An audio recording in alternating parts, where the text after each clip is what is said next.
Hi and welcome back to our channel. I'm Tiffany, this is Allie, and today we have something really special. If you are considering lip fillers, this is definitely a video that I think you should see because it's really going to show you the different techniques and what they can possibly look like. So if you're thinking about fillers, definitely watch this. If you saw our last video and why we did it and a lot of information, this one is actually going to be the procedure of getting our lips done. I'm going to be showing my procedure, which was getting them from above. The same girl that did Allie's lips, and she does a more exaggerated vermilion border lip, and my daughter wanted something more natural, and we had our PA Pam, who also does lips, we had her do Tiff's lips. So this will be a comparison between two techniques, some possible complications that can go wrong during lip fillers. So I think it'll be a really interesting educational video, but alert, if you are squeamish, this is going to show the actual injections. So if you don't want to see that, maybe close your eyes during that part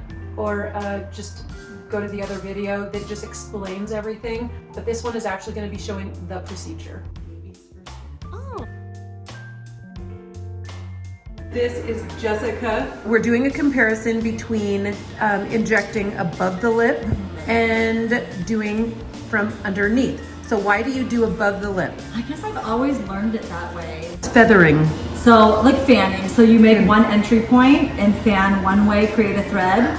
So you'll inject with your needle, you'll put the needle in and then you'll kind of inject retrograde. So as you're coming out, you're injecting the filler. So it's less Is that what you do to me, right? So what I did to you is a little more traumatic than that. We basically created like pillars from the top of the border. So I'm right in, almost right underneath where your vermilion border is.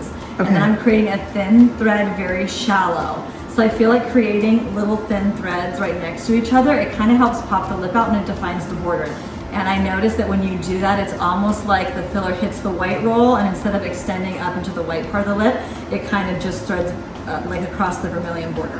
And then of course education. Julie Horne like is one of my, I'm like a fangirl for her. And she does lips like that. So I did a course with her and that kind of changed the way that I did them. So I'm doing that, and I feel like you're able to pop out the bottom lip a little bit more when you're injecting them. But the one caveat with that is that it hurts. So we do, that's why we do our dental blocks.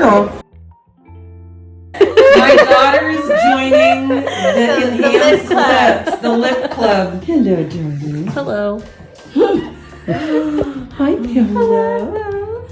Hello. So you do go underneath. I do go underneath, yep. Ready? Am I? Yep. Okay.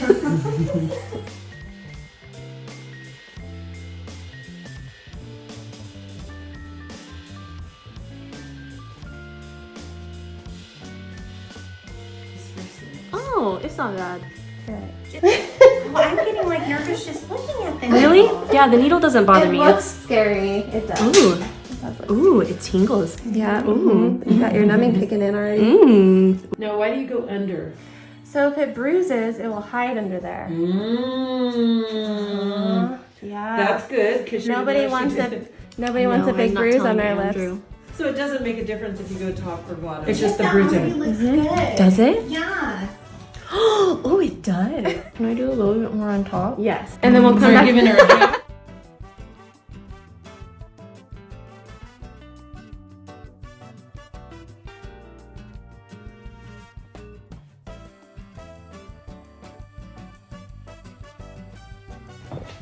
So your projection right now, you're equal, but if we do a little bit more here, we should do a little bit more here. Okay. Yeah. Okay, you have your ice. They go underneath, Pam, because every video I've ever watched, they go right on top of the lip line, and it looks so painful. It is, because they have to make a million different pokes. Why most people don't go underneath is because there's an artery. If you get into the wrong layer, you can get into the artery. You got one little tiny bruise right there. That's fine. I'm not Can't gonna be flipping see it. my lip for Yeah, him. you can't see it, but it might look a little bit more swollen on this side because of that. So don't worry about that. He won't get home until like 8 and I'm gonna be in bed. Yeah. Yes. Tomorrow really morning. tired. Tomorrow morning is when you notice more of the swelling. Good, he's gone So again. yep. So just ice them really good in the morning when you wake up. I will. What are some dangers with lips if you're not going to a really great lip person? You need to have somebody that knows anatomy. Lips are a safer area to inject, but anytime you're putting filler, obviously there's There's risk for vascular occlusion, risk for blindness, which I think is something a lot of us don't talk about, but it's a risk that's there. So make sure that your provider knows anatomy and number one, knows how to deal with complications.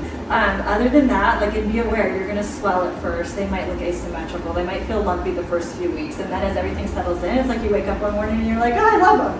And it is fun. Like, lip injection just makes you feel like feminine. I think growing up as a tomboy, now I'm like, I get to be a girl? What? I love it. So it's definitely super fun. I noticed that you make the vermilion border so beautiful. What is it that you do that's different? Originally, and I think when you learn like through the companies, it's like you come in, you know, horizontally kind of, and you create little threads. I started to notice over time, especially when you do it multiple times, that you'll start to get like a little bit of a migration of the filler into the white part of the lip. It's not cute. So it's a very easy fix. You go with a little Hylenex, dissolve it, and then you can re-inject them. So I noticed that when we create these pillars from the top, and you can actually physically see it happening as you're injecting. Number one, slowing down your injection, I think, is very important to prevent lumping. So, but coming from the top, it's almost like you see the filler hit that like anatomical white roll, and instead of extending into the white part of the lip, it kind of spreads out along the vermilion border. So yes, at first people are like, whoa, sometimes because it is a little bit pronounced. But I loved it so much. I'm so happy you're happy, and I'm really flattered, like totally flattered. I appreciate that. Look at some of these photos of her before and after. She's an amazing lip artist. You really are. And that means so much to me. There is an art to, you know, any kind of plastics, fillers. I mean, there's an art to it. We learn as we go. We learn what works. Yeah. And, you know, going from rushing and trying to get as many patients in as I can to just taking your time and slowing down the injection. And I think you can learn so much. So, Lip Jessica the lip lady. I love it. Lips they are fun. Thank you so Thank much. you. Crazy. That's perfect. I love that. Looks so good. That looks great. Yeah, it looks beautiful. I love it. Thank you. I trust you. Do you like it? Beautiful. It's beautiful. So I hope you enjoyed this video. Do your research. We don't want any of those horrific images that we did show you happening to you because you go to someone that's cheaper or you do it yourself. We're not doing that. If you're local to Southern California, hit up our girl if you like our lips. Jessica kills it. And if you want a more natural look, Pamela, they're both really experienced. So depending on the look you want, we'll just leave both of their info down below in the description. So have a great day. And if you're not already subscribed, you know what to do. Hit that like and subscribe button and have a wonderful day, evening, morning, whatever time it is for you. See you on the next video. Bye. So we were Lippy sisters. Lippy sisters. Aww. Do it again. Right?